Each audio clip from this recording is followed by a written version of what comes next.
Morning class. मैं doctor Prem Bafna, associate professor political science, GHS government college Sujangarh. BA part third political science, paper first, पाश्चात्य प्रतिनिधि राजनीतिक विचारक, unit first. Chapter है हमारा प्लेटो और आज के लेक्चर का टॉपिक है प्लेटो का न्याय सिद्धांत। न्याय का सिद्धांत प्लेटो के राजनीतिक चिंतन का एक अत्यंत महत्वपूर्ण सिद्धांत है। प्लेटो की राजनीतिक विचारधारा का केंद्रीय विषय है आदर्श नगर राज्य की स्थापना। प्लेटो का दृढ़ विश्वास है कि ऐसी व्यवस्था की स्थापना न्याय के अभाव में नहीं की जा सकती है। प्लेटो का सर्व प्रमुख ग्रंथ रिपब्लिक माना जाता है। रिपब्लिक नामक ग्रंथ को प्लेटो ने दो नाम दिए हैं, एक रिपब्लिक और दूसरा न्याय कंसर्निंग जस्टिस।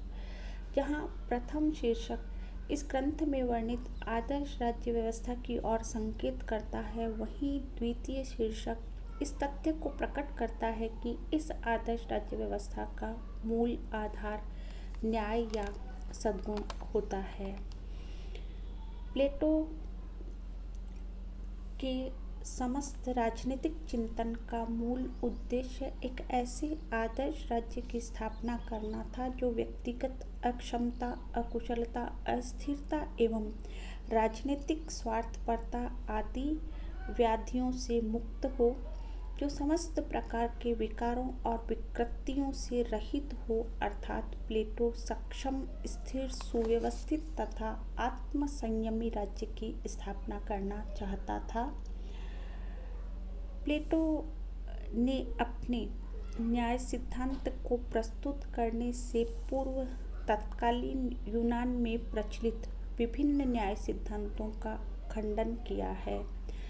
प्लेटो के समय में न्याय के संबंध में तीन धारणाओं का प्रचलन था। वो धारणाएं थी न्याय का परंपरावादी सिद्धांत, न्याय का उग्रवादी सिद्धांत, न्याय का यथार्थवादी सिद्धांत, जिसको न्याय का व्यवहारवादी सिद्धांत भी कहा जाता है। प्लेटो ने इन धारणाओं को त्रुटिपूर्ण पाया और तीनों धारणाओं का खंडन किया। इन तीनों ही धारणाओं की जो एक समान विशेषता है वो यह है कि वे न्याय को बाह्य वस्तु मानते हैं। इसके विपरीत प्लेटो न्याय को आत्मा के अंदर की वस्तु मानता है और इसी आधार पर इन तीनों धारणाओं को अस्वीकार कर देता है। प्लेटो का कहना है कि न्याय मानव आत्मा की उचित अवस्था और मानवीय स्वभाव की प्राकृतिक मांग है। प्लेटो के अनुसार न्याय मानव आत्मा का गुण है अथवा न्याय का निवास स्थान मानव आत्मा है, अतः न्याय मानव आत्मा के लिए सहज व स्वाभाविक गुण है। प्लेटो न्याय के दो प्रकार बताता है, पहला वैयक्तिक न्याय और दूसरा सामाजिक न्याय। प्लेटो का मत है कि वैयक्तिक न्याय की तुलना में सामाजिक न्याय को आसानी से समझा जा सकता है। प्लेटो यह तर्क देता है कि राज्य मानव आत्मा का ही बड़ा रूप है, जैसे कि मानव आत्मा छोटे अक्षरों में लिखी गई छोटे आकार की पुस्तक हो और राज्य बड़े अक्षरों में लिखी गई बड़े आकार की पुस्तक हो, किंतु दोनों की विषय सामग्री एक समान है। जिस प्रकार छोटे अक्षरों वाली पुस्तक की तुलना में बड़े अक्षरों वाली पुस्तक को पढ़ना आसान है, उसी प्रकार व्यक्ति की आत्मा की तुलना में उसी के बड़े रूप राज्य में न्याय को समझना सरल है। प्लेटो राज्य के संबंध में यह कहता है कि राज्य मानव मस्तिष्क का ही विराट रूप है। राज्य बलूत के वृक्ष अथवा चट्टानों से नहीं निकलते, वरन वे लोगों के मस्तिष्क और चरित्र का परिणाम होते हैं जो उनमें निवास करते हैं। प्लेटो ने सामाजिक न्याय का आधार स्वयं मानव आत्मा की प्रकृति को माना है। प्लेटो का मत है कि मानव आत्मा में तीन मूल प्रवृत्तियां पाई जाती है, वासना, या तृष्णा, साहस या शौर्य तथा विवेक या बुद्धि। क्योंकि राज्य मानव आत्मा का ही बड़ा या वृहत रूप है, अतः मानव आत्मा की ये तीनों प्रवृत्तियां भी राज्य में 3 वर्गों के रूप में प्रकट होती है।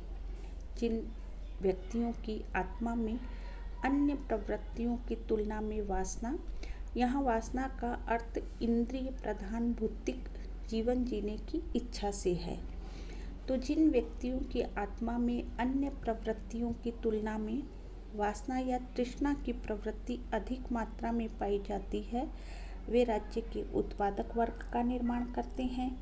जिन व्यक्तियों की आत्मा में साहस की प्रवृत्ति अधिक मात्रा में पाई जाती है, वे सैनिक वर्ग का निर्माण करते हैं, और जिनकी आत्मा में विवेक की प्रवृत्ति अधिक प्रबल होती है, वे शासक वर्ग का निर्माण करते हैं। इस प्रकार एक आदर्श राज्य में इन तीनों वर्गों का निर्माण इन वर्गों के सदस्यों की आत्मा की प्रधान प्रवृत्ति के द्वारा होता है। अब हम देखते हैं प्लेटो के न्याय सिद्धांत की विशेषताएं। फर्स्ट पॉइंट है अपनी प्रकृति से नैतिक सिद्धांत। वर्तमान काल में न्याय को एक कानूनी अवधारणा के रूप में स्वीकारा जाता है, परंतु प्लेटो ने न्याय को एक नैतिक अवधारणा के रूप में स्वीकारा है। प्लेटो के अनुसार राज्य में नागरिकों में कर्तव्य भावना ही राज्य का न्याय सिद्धांत है। न्याय आंतरिक और समन्वयकारी तत्व है। प्लेटो ने न्याय को आत्मा का ऐसा आंतरिक तत्व माना है जो आत्मा के तीनों तत्वों में उचित समन्वय स्थापित करता है। क्योंकि राज्य मानव आत्मा का ही वृहत रूप है, और यहाँ भी न्याय एक ऐसा आंतरिक तत्व है जो राज्य के तीनों प्रमुख वर्गों में उचित समन्वय स्थापित करता है। न्याय के सिद्धांत में श्रम विभाजन, अहस्तक्षेप व कार्य विशिष्टीकरण के उप सिद्धांत निहित है। प्लेटो के न्याय सिद्धांत में यह विचार निहित है कि प्रत्येक नागरिक केवल उस कार्य को ही करेगा जो उसकी आत्मा की प्रधान प्रवृत्ति के अनुरूप होगा। प्लेटो का मत है कि नागरिकों को उनकी आत्मा की प्रधान प्रवृत्ति के अनुसार शासक वर्ग, सैनिक वर्ग तथा उत्पादक वर्ग में विभाजित किया जाना चाहिए, और प्रत्येक नागरिक को केवल अपने वर्ग से संबंधित कार्य को ही करना चाहिए। इस प्रकार की कार्य व्यवस्था को ही श्रम विभाजन उपसिद्धांत कहा जाता है। यह सिद्धांत इस विचार पर आधारित है कि प्रत्येक नागरिक अपने वर्ग से संबंधित कार्यों तक ही स्वयं को सीमित रखेगा, अन्य वर्गों से संबंधित नागरिकों के कार्यों में हस्तक्षेप नहीं करेगा। यही अहस्तक्षेप का उपसिद्धांत है। निश्चित रूप से जब प्रत्येक नागरिक अपने वर्ग से संबंधित कार्य ही करेगा तो उसमें एक विशेष योग्यता, कुशलता, क्षमता आएगी, और यही कार्य विशिष्टीकरण का उपसिद्धांत है। सावयव एकता का सिद्धांत प्लेटो का न्याय सिद्धांत की एक विशेषता है कि प्लेटो राज्य को एक सावयव शरीर मानता है। उसका न्याय सिद्धांत राज्य में सावयवी एकता प्राप्त करने का साधन है। प्लेटो ने स्पष्ट लिखा है कि नागरिकों में कर्तव्य भावना ही राज्य का न्याय सिद्धांत है। राज्य से पृथक व्यक्ति की अपनी कोई इच्छाएं, आवश्यकताएं, आकांक्षाएं नहीं है। व्यक्ति अंगिक और सुव्यवस्थित पूर्ण का अंग है। न्याय वह सिद्धांत है जो राज्य में समरसता तथा एकता स्थापित करता है। तो इस प्रकार प्लेटो के न्याय सिद्धांत के अनुसार व्यक्ति साधन बन जाता है और राज्य साध्य। दार्शनिक शासक का केंद्रीय स्थान है। प्लेटो की न्याय व्यवस्था में ऐसे शासक वर्ग का आधारभूत महत्व है जो अपनी प्रकृति से ही दार्शनिक है। उसका प्रमुख कर्तव्य है सार्वजनिक हित में सैनिक वर्ग एवं उत्पादक वर्ग पर नियंत्रण रखना। दार्शनिक वर्ग ही राज्य के विभिन्न वर्गों में सामंजस्य और संतुलन स्थापित करता है, राज्य को स्वायत्त एकता प्रदान करता है।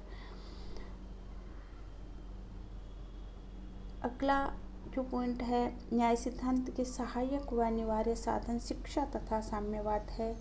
प्लेटो ने राज्य में न्याय को लागू करने और बनाए रखने के लिए दो अनिवार्य साधन स्वीकारे हैं, शिक्षा और साम्यवाद।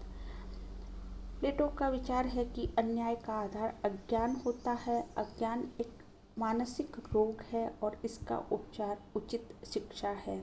शिक्षा ही व्यक्ति में सद्गुण उत्पन्न करती है, उसे न्यायी बनाती है और राज्य में न्याय की स्थापना संभव होती है।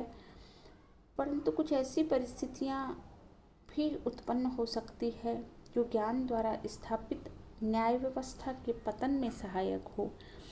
प्लेटो अनुमान लगाता है कि सैनिक वर्ग व शासक वर्ग पर धन व परिवार का लोभ न हावी हो जाए और वो अपने कर्तव्यों की उपेक्षा न करने लगे। अतः प्लेटो राज्य में न्याय के स्थायित्व के लिए इन दोनों वर्गों के लिए संपत्ति व परिवार के साम्यवाद की व्यवस्था करता है।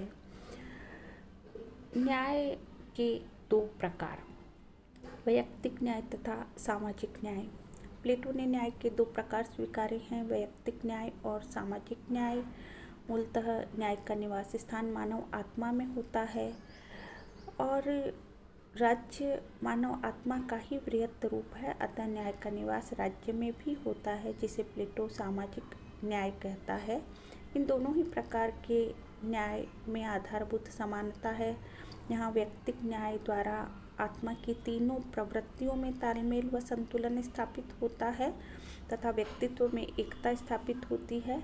वहाँ सामाजिक न्याय द्वारा राज्य के तीनों वर्गों में भी तालमेल व संतुलन स्थापित होता है और राज्य को एकता प्राप्त होती है।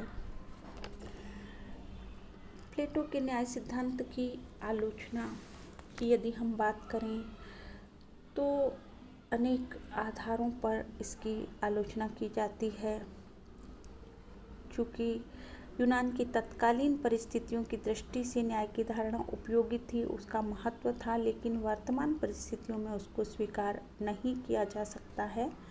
जिन आधारों पर आलोचना की जाती है उस सबसे प्रमुख जो बिंदु है कि यह मात्र नैतिक सिद्धांत है।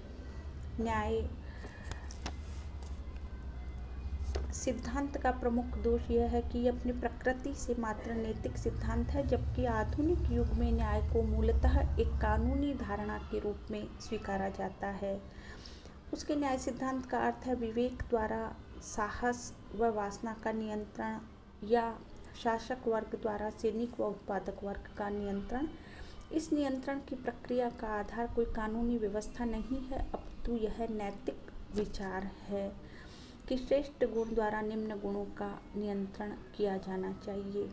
विचारक बार्कर कहते हैं, प्लेटो का न्याय सिद्धांत वास्तव में न्याय नहीं है, यह मनुष्यों को अपने कर्तव्यों तक सीमित रखने वाली भावना मात्र है, कोई ठोस कानून नहीं।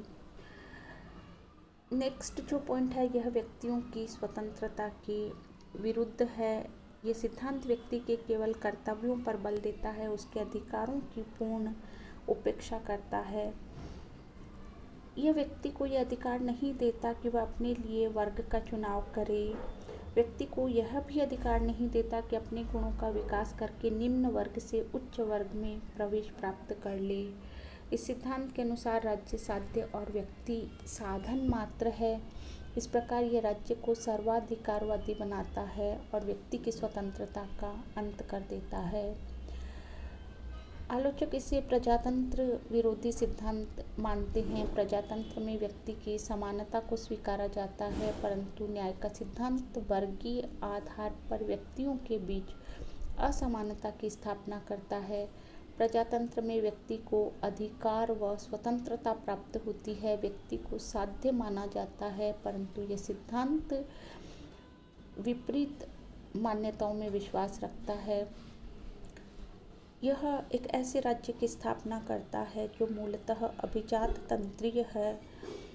इस कुलीन तंत्र का या अभिजात तंत्र का आधार धन अथवा जन्म नहीं अपितु ज्ञान है।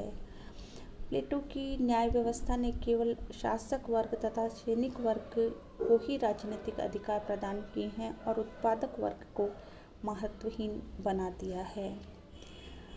आलोचकों का मानना है कि व्यक्ति के व्यक्तित्व के पूर्ण विकास के लिए जरूरी है कि व्यक्ति को अपनी समस्त योग्यताओं को विकसित करने का अवसर मिले, परंतु व्यक्ति को अपनी आत्मा के तीनों गुणों के विकास का मौका मिलना चाहिए। पर प्लेटो का न्याय सिद्धांत एक व्यक्ति को उसकी आत्मा के केवल प्रधान गुण को विकसित करने का ही मौका देता है और अन्य गुणों की उपेक्षा करता है। इस तरह संपूर्ण व्यक्तित्व का विकास नहीं हो सकेगा। प्लेटो का न्याय सिद्धांत मानव मनोविज्ञान के प्रतिकूल है, वास्तविक जगत में अव्यावहारिक सिद्धांत माना जाता है। प्लेटो का यह विचार सत्य प्रतीत नहीं होता है कि एक व्यक्ति अपने संपूर्ण जीवन में आत्मा के किसी एक गुण के अधीन ही रहता है। वास्तविकता यह है कि एक ही व्यक्ति आयु, अनुभव, परिस्थितियों और आवश्यकता के अनुसार कभी तृष्णा, कभी साहस, कभी विवेक के प्रभाव में रहकर कार्य करता है। ये सिद्धांत एक प्रकार की यांत्रिक जीवन पद्धति में विश्वास करता है जो मानव मनोविज्ञान के विरुद्ध है। यह सिद्धांत दार्शनिक वर्ग को असीमित शक्ति सौंपता है और उसके निरंकुश होने की संभावना से इनकार नहीं किया जा सकता।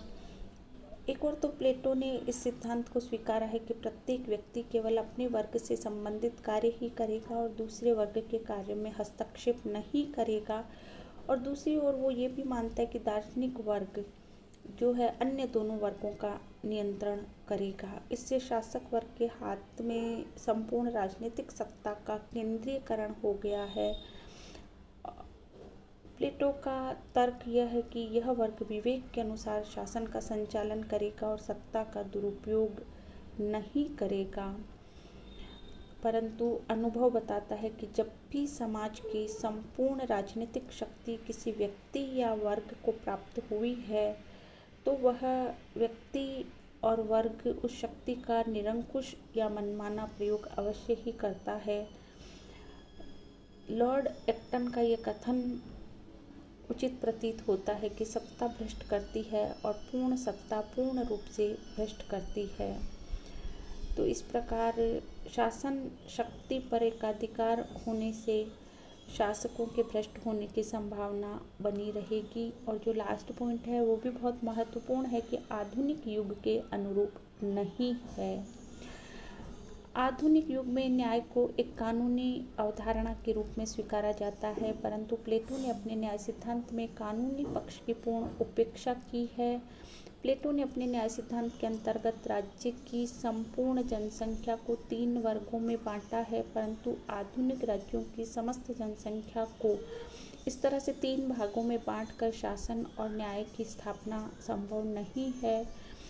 आधुनिक राज्यों का प्रमुख लक्षण संप्रभुता व संविधानवाद है। इनके आधार पर ही किसी आधुनिक राज्य की न्यायपालिका कार्य करती है, परंतु प्लेटो ने अपने न्याय सिद्धांत में संप्रभुता एवं संविधानवाद का उल्लेख या वर्णन नहीं किया है। इसके बावजूद भी इन आलोचनाओं या दोषों को देखने के बावजूद भी प्लेटो के न्याय सिद्धांत के महत्व से इनकार नहीं किया जा सकता है। प्लेटो ने अपने न्याय सिद्धांत द्वारा तत्कालीन एथेंस के राजनीतिक जीवन के प्रमुख दोषों को समाप्त करने का प्रयास किया है। प्लेटो का न्याय सिद्धांत राजनीति में नैतिकता के महत्व को प्रकट करता है। यह सिद्धांत राज्य को सावयवी एकता प्रदान करता है और इस प्रकार व्यक्ति व समाज के हितों में एकता स्थापित करता है। यह सिद्धांत व्यक्ति व समाज की समस्याओं का मूल कारण अज्ञान को मानता है और उसके निवारण के लिए एक सुव्यवस्थित शिक्षा प्रणाली के महत्व को प्रतिपादित करता है। ये सिद्धांत सार्वजनिक जीवन में पतन का प्रमुख कारण राजनीतिक सत्ता व आर्थिक सत्ता का एक ही हाथों में केंद्रीयकरण को मानता है और इस दृष्टि से इन दोनों सत्ताओं के पृथक्करण के लिए साम्यवाद की व्यवस्था को प्रस्तुत करता है।